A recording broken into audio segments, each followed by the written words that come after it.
justement, avons-nous l'intention de devenir finalement une nation? C'est la question que l'on va donc poser. Et on l'a avec nous au docteur Ali Kouba. Docteur Ali, bonjour. Bonjour, cher ami. Oui, donc voilà, vaste sujet. Comme je le rappelais un tout petit peu, assez brièvement sur la page de Nabat de Nantes, on a l'impression que Djibouti est secoué actuellement par quelque chose de nauséabond qui s'appelle le tribalisme, où chacun a tendance à se retrancher un peu dans ce qu'il a de plus petit finalement, la tribu, le clan, le sous-clan, et ainsi de suite. Et on arrive à se poser sérieusement cette question, qu'est-ce que être djiboutien? Et bon, on a jugé utile de faire appel à vous, docteur Ali, en tant que donc historien. Mais avant de commencer, peut-être un bref rappel de qui est monsieur Ali Kouba. Pour beaucoup de gens, vous avez quitté Djibouti très très tôt, on ne sait même pas vers quelle année et pourquoi. Et à l'époque, vous étiez cadre à la banque, si je ne m'abuse. Entre-temps, que s'est-il passé, monsieur Ali? Eh bien, comme tu viens de le dire, d'abord, j'aimerais dire que le sujet, effectivement, c'est un sujet vaste, très complexe, et il est certain qu'on ne pourra pas l'épuiser aujourd'hui. Non, c'est sûr, c'est juste l'ouverture du débat. D'accord. Et pour revenir maintenant à ce que j'ai fait après mon départ de Djibouti, après mon exil de Djibouti, il est vrai que après avoir terminé mes études universitaires à Reims, je suis rentré à Djibouti, donc j'ai travaillé à la BCI, à la Banque pour le commerce et l'industrie Mer Rouge, une filiale de la BMPI, durant 4 ans, de 1986 à 1990. D'accord.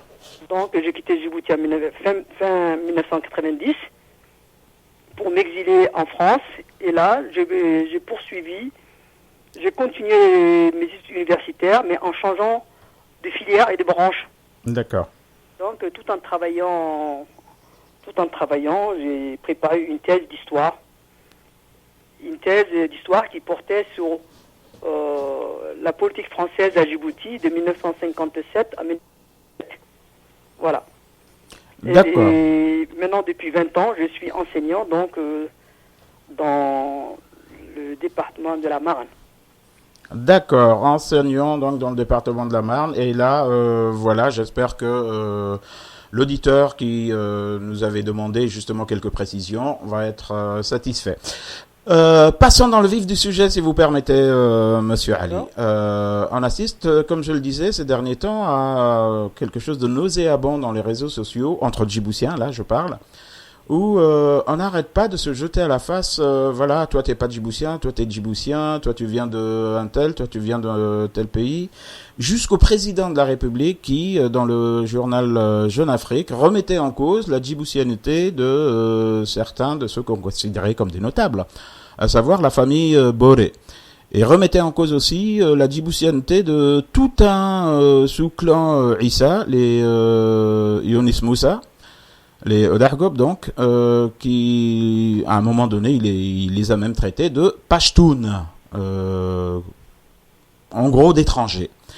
Par la suite, on a vu aussi d'autres débordements de quelqu'un qui a profité du système pour devenir ce qu'il est, à savoir M. Mohamed Moussa Tourtour, qui remettait lui aussi la djiboutianité de toute la communauté arabe de Djibouti.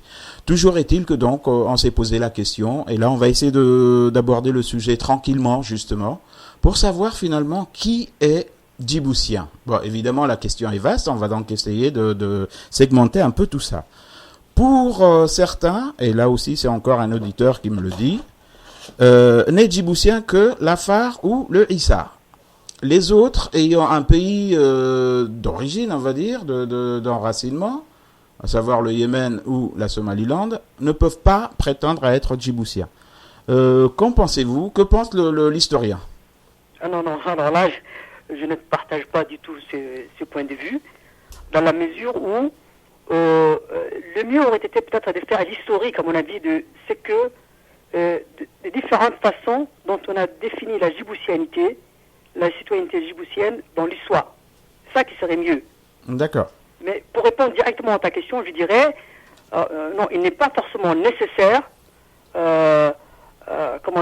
d'être né à l'étranger. Non, plutôt, ce n'est pas une contradiction d'être né à l'étranger et de prétendre être djiboutien. D'accord. De prétendre à la citoyenneté djiboutienne, à la djiboutianité. Je ne sais pas si vous comprenez ce que je viens de dire. On comprend très très bien, mais là, on va aller peut-être un peu plus loin, on va pousser. Au niveau, toujours pour rester dans cette logique-là, Afar Issa, est-ce que tous les Afar et tous les Issa, quel que soit leur lieu de naissance, sont djiboutiens? Non. Alors là, je suis vraiment catégorique. Là également, il faut aussi faire référence à l'histoire, à la conception que la société Afar a de la notion d'appartenance à un sultanat, et de l'autre côté, à la notion d'appartenance que les Issa donnent au fait d'être originaire d'une région quelconque de la Somalie, d'Éthiopie ou de Djibouti. Vous voyez, ça dépend de la notion, de la définition historique qu'on donne à la notion d'appartenance à un territoire. D'accord, qui est bien différente entre les deux communautés.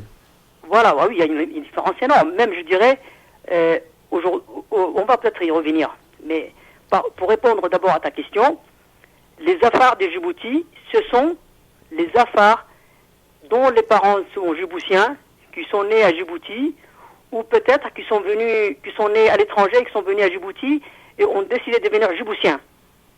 D'accord. Pour les Issa, le problème, c'est la définition exactement la réponse est exactement la même.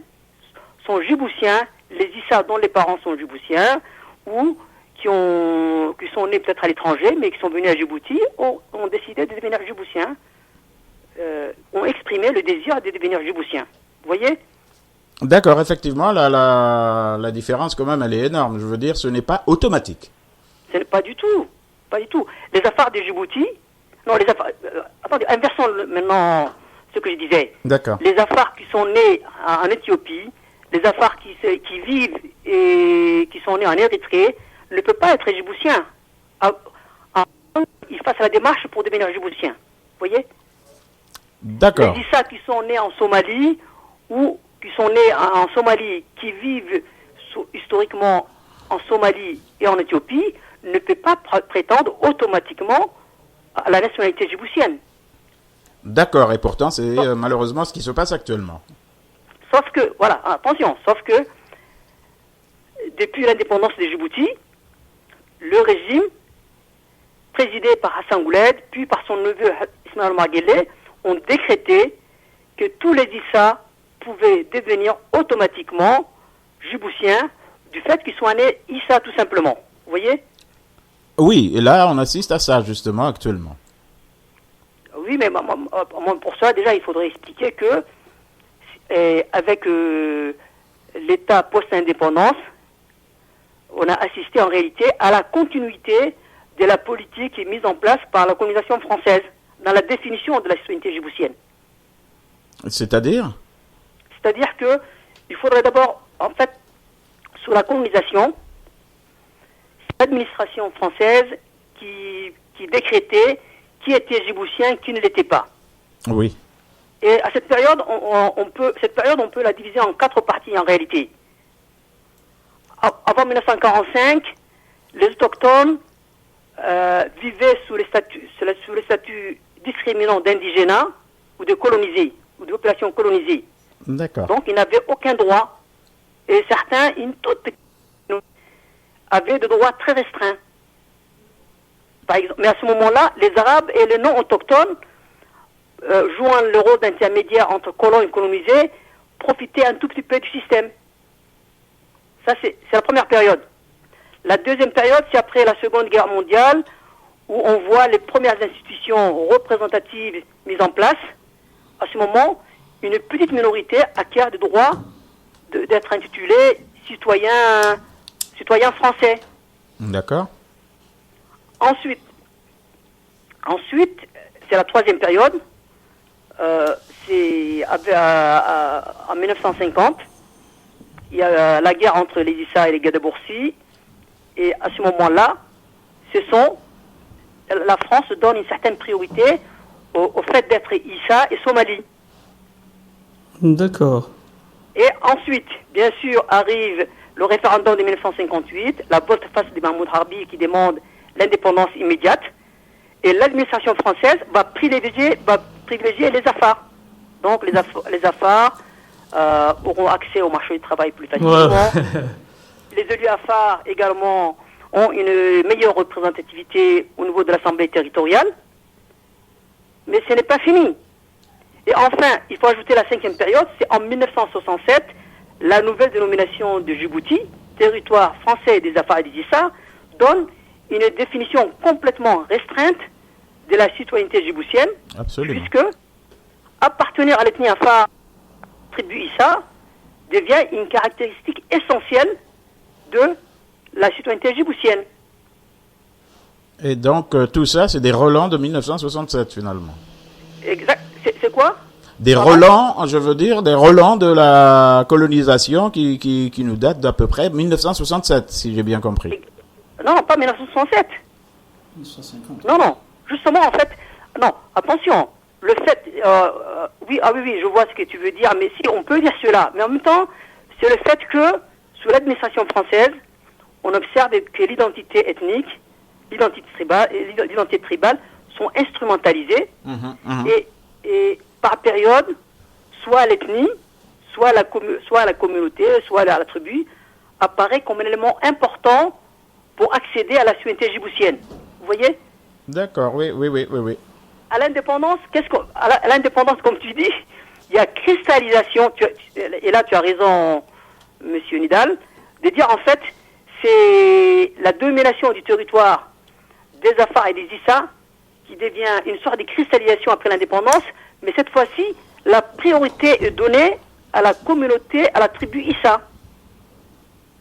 Oui, voilà, il fallait rééquilibrer, si j'ai bien compris, tout ce qui avait été non acquis lors de la colonisation. Non, pas du tout. Non, on ne peut pas dire cela. En fait, ce qu'il faut dire, c'est que le régime de Hassan Goulet, puis de son neveu, sont revenus à la période de 1950 et 1963. Non, parce que excuse-moi, c'est tout ça, c'est derrière, c'est Ali Aref qui est derrière tout ça, non? Non, pas du tout. Non, pas du tout. Non, parce que oui. C'est comme si tu me disais, Ouais. la période coloniale où les Issa et le Somalie dominaient l'administration et la scène politique était due à Mahmoud Harbi. Non, parce que qui va changer, quand il était une côte française du Somalie, mais c'est Ali Aref qui a changé de cette période-là il a dit c'est côte français et des Safar et des Issa. C'est pas ça? Non, mais Ali Aref, c'était un vice-président du Conseil du gouvernement. Alors, pour résumer tout ça, il faut savoir que la période où on donnait la préférence aux Issa et aux Somalis, c'est Mahmoud Harbi qui dominait la scène politique. Oui, en 1958, cette période-là. Exact, oui. Voilà. Et après, il y a 30 ans, je pense, c'est l'Anfar qui a pris le relève et il a dominé depuis le jour de la dépendance, je pense. Alors, justement, c'est un sujet sensible que l'on tient. Pendant la période, là, je reparle encore à mon ami l'historien. Est-ce que la voix justement des Djiboutiens qui exerçaient certaines fonctions pouvait être représentative? Est-ce qu'on peut dire que c'est la loi Mahmoud Harbi? Est-ce qu'on peut dire que c'est la loi Ali Aref? Ou est-ce que c'est directement le fait du colonialisme? Bien sûr, non, mais c'est la colonisation, bien sûr. Non, en fait, c'est le pouvoir central qui était celle qui était Paris, qui déterminait qui était djiboutien et qui ne l'était pas. Exact, oui. Oui, il ne faut pas oublier que pendant longtemps, les Afars et les Issa, dits populations autochtones, n'avaient pas droit à la citoyenneté djiboutienne. À la citoyenneté, en tout cas, disons à la citoyenneté. D'accord. À certains droits politiques. Alors maintenant, revenons. Est-ce que vous voulez qu'on revienne Oui. Avançons. Oui. Non. Revenons maintenant à la communauté arabe, à la communauté Guédébous et Isaac. D'accord, oui. En réalité, historiquement, si vous voulez avoir une vision vraiment d'un historien djiboutien qui serait objective, il faut vous dire que La République de Djibouti, c'est un pays qui a été construit d'une manière ex nihilo par la France, mais en même temps, on ne peut pas dire que ce soit un pays qui est tombé comme ça du ciel. Oui. Il y avait une population, effectivement, qui vivait sur ce territoire. On est entièrement d'accord. Donc, il y a d'abord, la République de Djibouti, d'abord, géographiquement, c'est un pays afar. C'est un territoire afar, historiquement. Afar et Issa, non? Non, attendez, je vais ajouter, non. Historiquement, si on remonte avant la colonisation française, c'est un pays afar. D'accord. Dès que la France crée ce qu'on appelle d'abord le comptoir de Djibouti. Ah oui, d'accord. Oui, c'était à Obok. Non, je ne parle pas d'Obok. Je saute Obok, je viens maintenant en 1984-85. Quand on crée le comptoir de Djibouti, oui. C'est les 500 km de la future région de Djibouti. Vous voyez? Oui. C'est à ce moment que démarre l'histoire de Djibouti. Et qu'est-ce qu'on voit? C'est là vraiment que moi je dirais, c'est là qu'on voit la construction et la fabrication de ce que sera la future République de Djibouti. D'accord. À ce moment, à partir de 1885, l'installation du premier gouverneur Léon Solagarde à Djibouti, on constate qu'il y a trois territoires. D'accord. Les anciens sultanats Afar, oui. Tajoura, Raïta et Gobad, qu'on appelle Obok, la région d'Obok, la région de Tajoura, la région des Dikid plus tard. Oui. Et donc ça, c'est une seule région, un seul territoire, la région Afar. Ensuite, il y a la région Issa. La région Issa, mais la région Issa, historiquement, se réduit qu'au district d'Ali Sébié. La région d'Ali Sébié. D'accord. Et la région de Djibouti, la troisième région, c'est le district, ce qu'on appelle le district de Djibouti. Oui. Et là, il y a les communautés arabes, Gadaboursi, Somalie, d'origine soudanaise, éthiopienne, grecque, indienne. Oui. Ces gens participent à la construction de ce qu'on pourrait appeler l'identité djiboutienne. D'accord. Alors que, pendant longtemps, on nous disait que la région sud, Djibouti et Ali Sébié étaient des régions historiquement Issa. Et disque Arta, c'est un phare, c'est ça là? Arta aussi, c'est un phare. Bien sûr, non, mais la région de Djibouti, c'est y compris Arta, 500 mètres carrés à peu près, je crois. Ouais. Même à l'époque, l'Anfar, il a vécu même à Borama, à Seyla, tout ça, on connaît l'histoire. Si on a retourné des siècles, le Safar, on sait là où il était vécu à l'époque. Oui, ils sont... Oui. Ah, parce que Seyla, c'est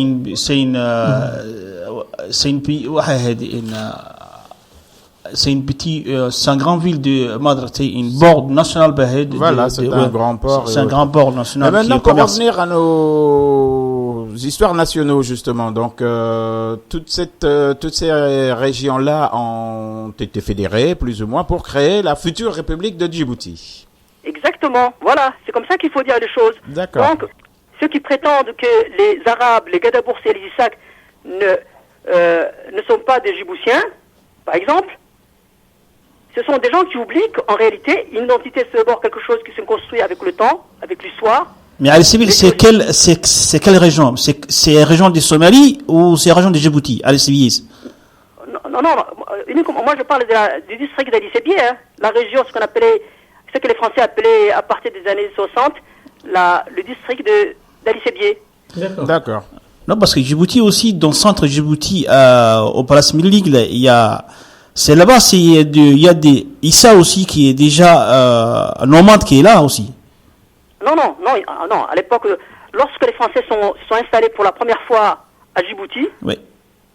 En fait, il n'y avait pas d'Issa du tout dans le comptoir, dans la région. Il y avait ni d'Afar ni d'Issa. Ah d'accord, c'est une région déserte. Non, parce qu'il y a une nomade quand même. Non, il n'y avait pas de nomade parce que c'était pas une région viable. Mais ça, j'ai bien expliqué dans le livre et Philippe Augarlet l'explique très bien. Et Thompson et Adloff, dans leur livre Djibouti et la Couronne de l'Afrique, l'expliquent aussi très bien. Alors, justement, juste une petite parenthèse. Rappelez-nous le titre de votre ouvrage pour ceux qui veulent aller et creuser un peu plus profondément la question. Mon dernier livre est sorti il y a maintenant 2 ans et demi, je crois. C'est Mahmoud Harbi, oui. un nationaliste djiboutien. j'ai posé un point d'interrogation avec les nationalistes djiboutiens. D'accord. Donc, il y a quelques années aussi, j'avais écrit un livre d'entretien avec Ahmed Dini. Oui, oui. Ahmed Dini et la vie politique à Djibouti. Et puis, mon premier livre qui a fait l'objet de beaucoup de polémiques, de controverses, c'est Djibouti, une nation en otage, édité en 1993. Djibouti, une nation en otage qui a été beaucoup repris, entre autres, par le thème, je veux dire, par l'USN, hein, je rappelle, même si à l'époque, il avait créé, effectivement, énormément de remous.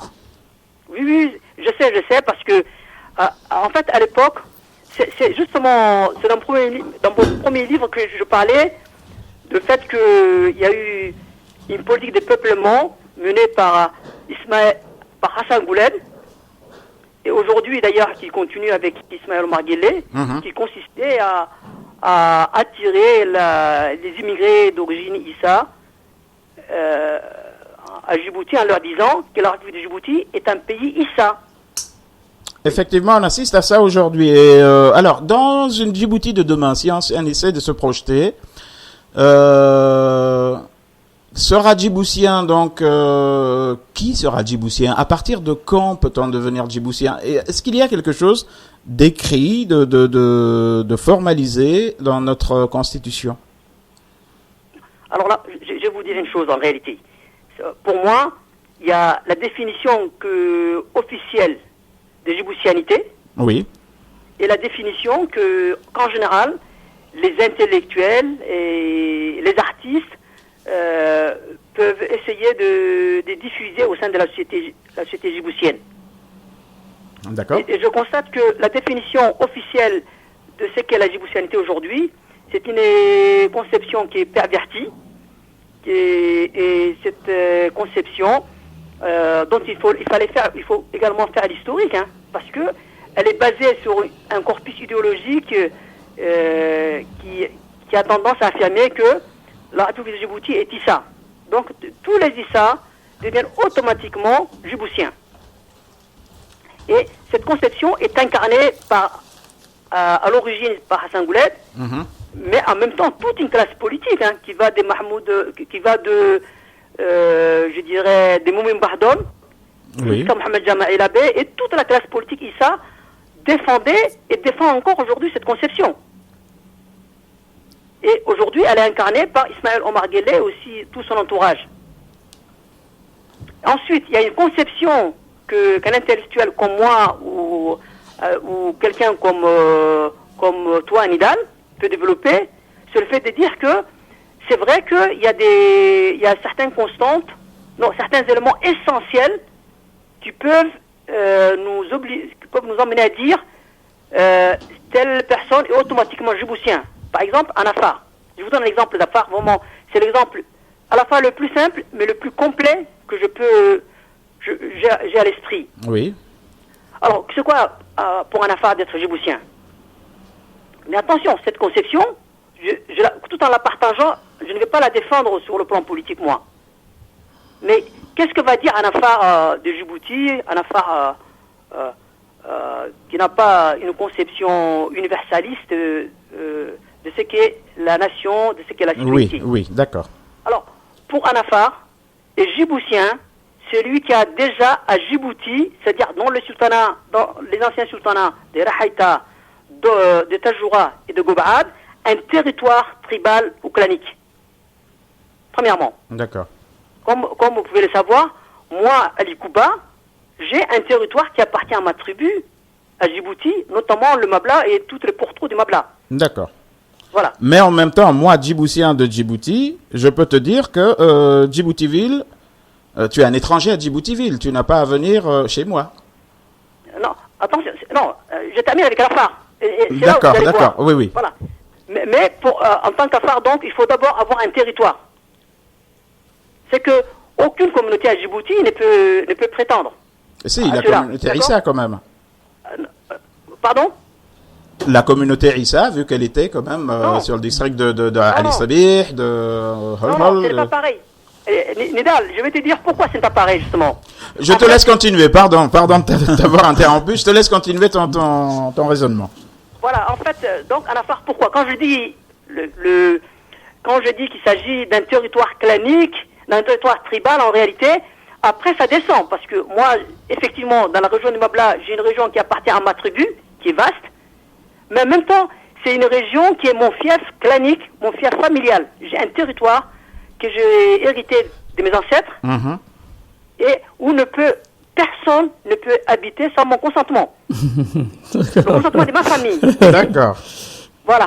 Ensuite, un afar va considérer que quelqu'un d'étranger peut venir à Djibouti. Un autre affaire, c'est ça. Un autre affaire étranger. Voilà, exactement, comme dans l'histoire. Voilà. Pour un afar, le fait qu'un un Éthiopien, un Amhara, vienne à Djibouti et qui dit qu'il est Djiboutien, ne le surprend pas, ne le choque pas. Pourquoi? Parce que historiquement, les Afars avaient l'habitude d'intégrer les étrangers dans une tribu qu'on appelle à Djibouti Aérolasso.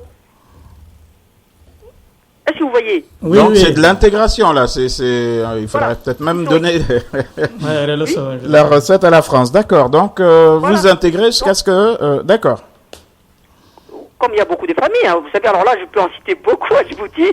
Donc ces gens, par exemple, une fois qu'ils deviennent membres de la tribu Aérolasso dans la région de Djibouti, avaient des droits comme n'importe quel Djiboutien.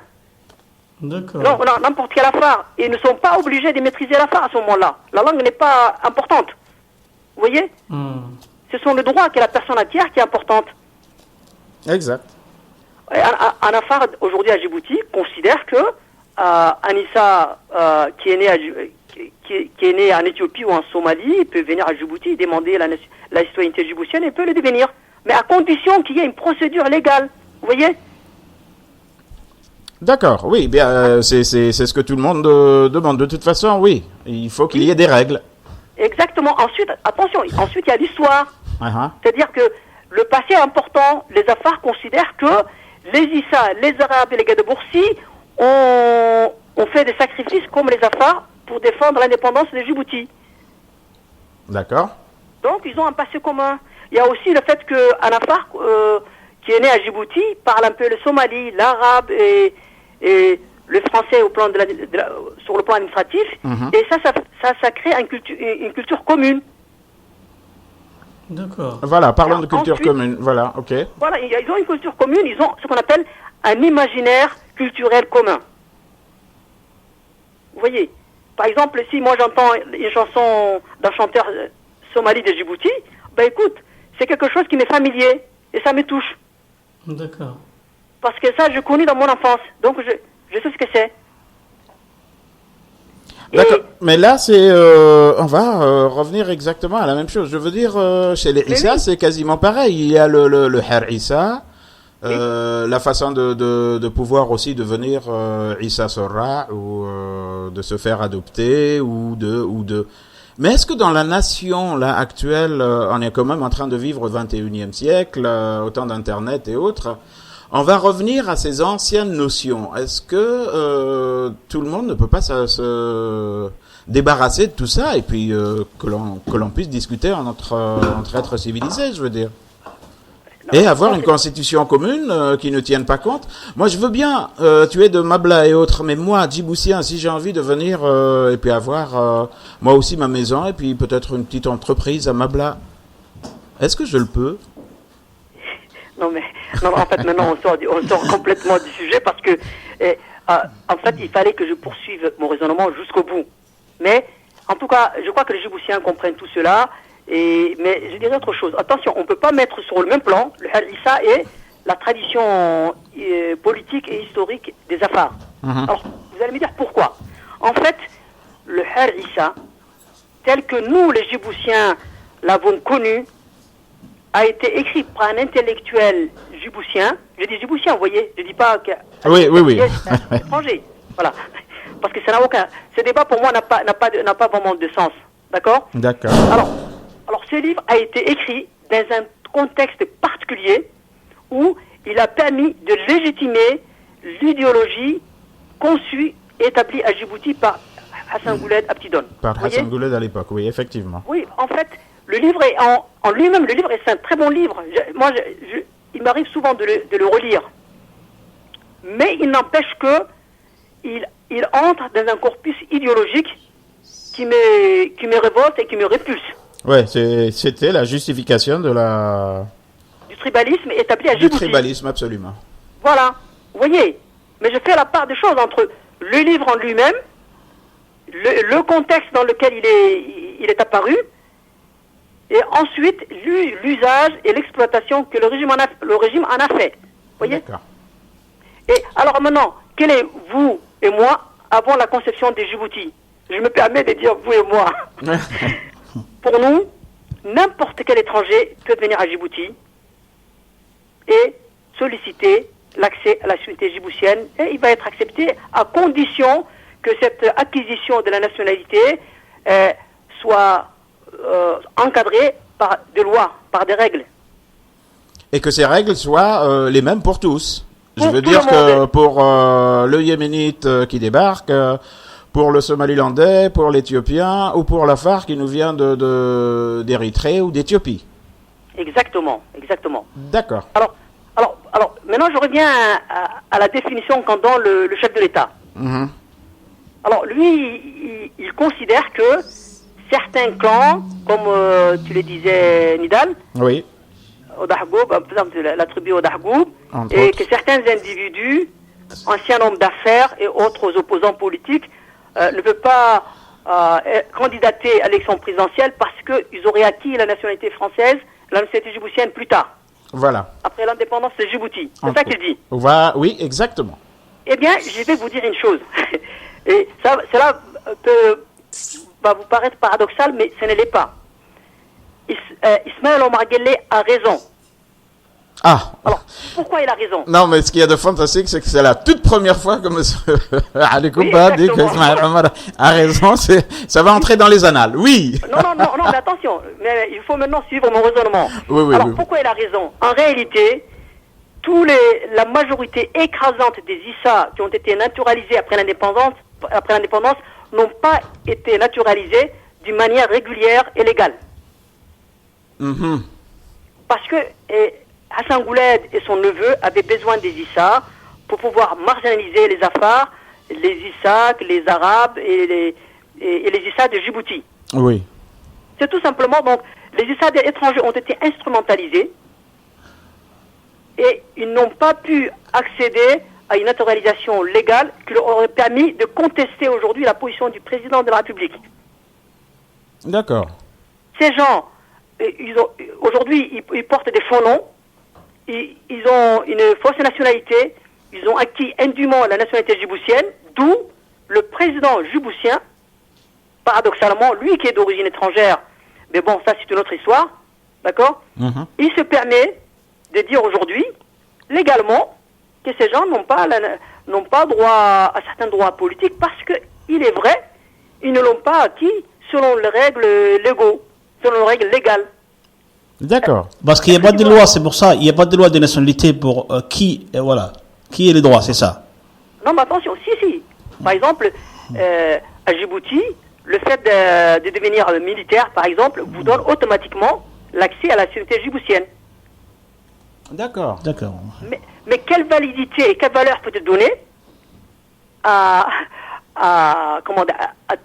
une telle loi, alors que nous savons que les citoyens djiboutiens d'origine sont discriminés, n'ont pas droit de travailler, n'ont pas droit d'être inscrits sur les listes électorales, n'ont pas droit Oui, pour la plupart, effectivement. D'accéder tout à simplement à la certains citoyenneté. Hein. Voilà.